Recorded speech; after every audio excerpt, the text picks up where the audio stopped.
Ikaw ba ay isang OFW o kapamilya ng OFW? Halina't ma-inspire sa kwento ng isang kabayan nating OFW na ngayon ay meron ng sikat na negosyo dito sa Malolos, Bulacan, ang Lulu's Kitchen. Kasi hindi naman po habang buhay nasa abroad tayo. OFW po kasi pansamantala lang yan. Kailangan mag-ipon. Pag nakaipon ka na, umuwi ka ng Pilipinas, kahit konting puhunan lang, mag-start. Pwede po yan ng mga herbs, try nyo po.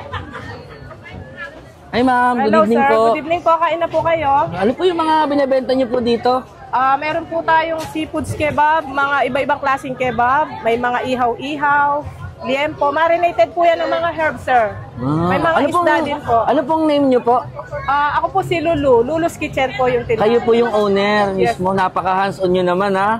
Kailangan po kasi pag nagtinda ka, kailangan nandito kayo. Nasa tindahan. Kayo po. Matagal na po ba itong Lulu's Kitchen po? Nag-start po kami dito sa Macau 2005. Nagke-cater din po kami doon. Gumagawa kami ng mga cakes, ng mga ganyan. Tapos, 2017, nag-for good kami ng mga anak ko. Nag-start kami dyan sa may Cabanas. Tapos, nung nag-pandemic, nagsara, nakakuha naman kami ng pwesto dyan sa may Vista Mall. Opo. So, bilang nasa ibang bansa po, bilang OFW, naisipan nyo mag-for good dito at mag-business na lang po? Yes, sir. Kasi hindi naman po habang buhay nasa abroad tayo. Tama Tama na si po. husband doon at saka yung mga anak namin. Ano pong mapapayo nyo sa mga kapwa OFW natin na ipagsapalaran abroad? Ang OFW po kasi pansamantala lang yan. Kailangan mag-ipon. Pag nakaipon ka na, umuwi ka ng Pilipinas, kahit konting puhunan lang, mag-start ka. Mas mahikayat nyo po sila mag-business po? No? Yes po. Kahit maliit na business lang yan, lalaki yan pag talaga pinagtuunan mo ng pansin. Pero ito yung nakakaagaw pansin sa akin, madam eh. Opo. Yung seafood kebab nyo po, no, Opo. na 140 pesos. Unlimited rice na po. Unlimited rice, soup, and drinks po. Yun, napakasulit naman po nun. Ayun Kung may kinikita pa po ba kayo dyan, ang mura-mura po. Pag maramihan po kasi kumiti kita naman, kailangan kahit na konti lang ang kita, mabilis lang lumabas ang panindaw. Saka mukhang napakasarap ng pagkain. Ang dami pong kumakain eh. Kaya nga po, Puno kain yung na po ano niya eh. kayo. Kain na po, sir. Ayan, Bili sige na po kayo. Pwede po bang masubukan to? Para Sige pa-order po.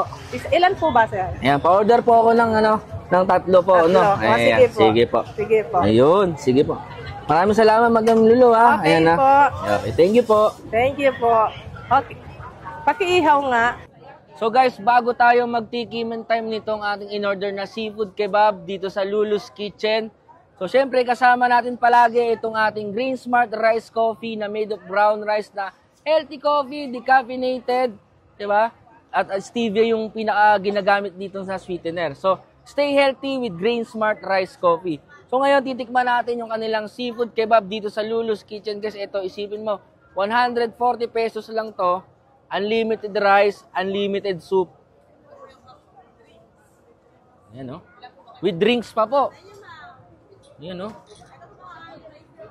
Sheesh!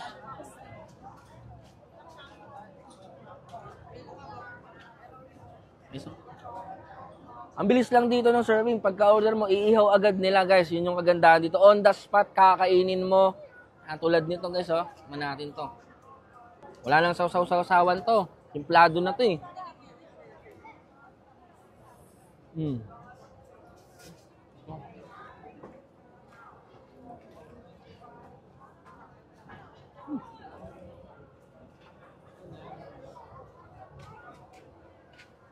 Meron din sa ito, yung puset to.